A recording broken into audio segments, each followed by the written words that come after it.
अवध शिल्प ग्राम परंपरागत प्रदेश के उत्पाद की एग्जीबिशन समय समय पर लग सके। कभी आम का हो, कभी आंवले का हो, कभी अमरूद की एग्जीबिशन लगे, कभी केले की एग्जीबिशन लगे। उत्तर प्रदेश के अंदर अलग अलग औद्यानिक फसलों के साथ साथ कृषि विभाग के द्वारा भी पैदा की जाने वाली उपजों की प्रदर्शनी का भी यहां पर एक केंद्र बिंदु बने। मेरी इच्छा थी मैं हर एक स्टॉल पे जाऊं, लेकिन समय की बाध्यता थी,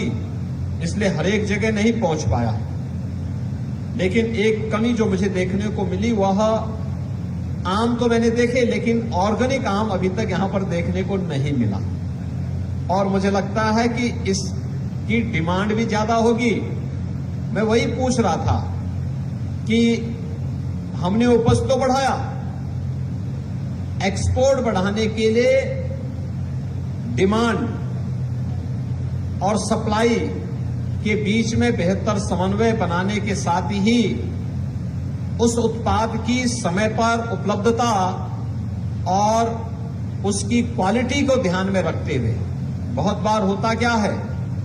जब हम केमिकल फर्टिलाइजर ज्यादा उपयोग करते हैं तो वह एक्सपोर्ट होने के पहले जो तमाम प्रकार के टेस्ट से उसे गुजरना होता है वहां वह फेल हो जाता है और उसके बाद हमारा जो उत्पाद होता है वो रिजेक्ट हो जाता है। हमारा प्रयास होना चाहिए कि अभी से हम तैयारी करें। मैंने देखा कि एक बहराइच से आए हुए यहां पर एक बागवान ने 1 वर्ष के अंदर ही आम की फसल लेना प्रारंभ किया। अगर 1 वर्ष के अंदर आम की फसल ली जा सकती है, थोड़ी सी तैयारी हो, और तीसरे साल में वह आम अपनी पूर्णता का परिचय देते हुए पर्याप्त मात्रा में फल देने की तैयारी करेगा। लेकिन उसके लिए उस प्रकार की व्यवस्था करना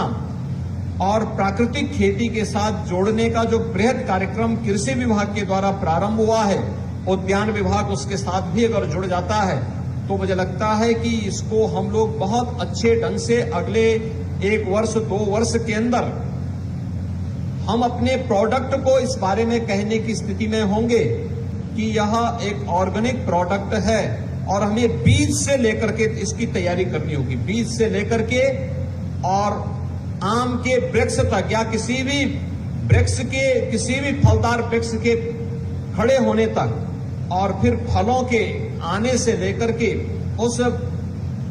बाग से लेकर के बाजार तक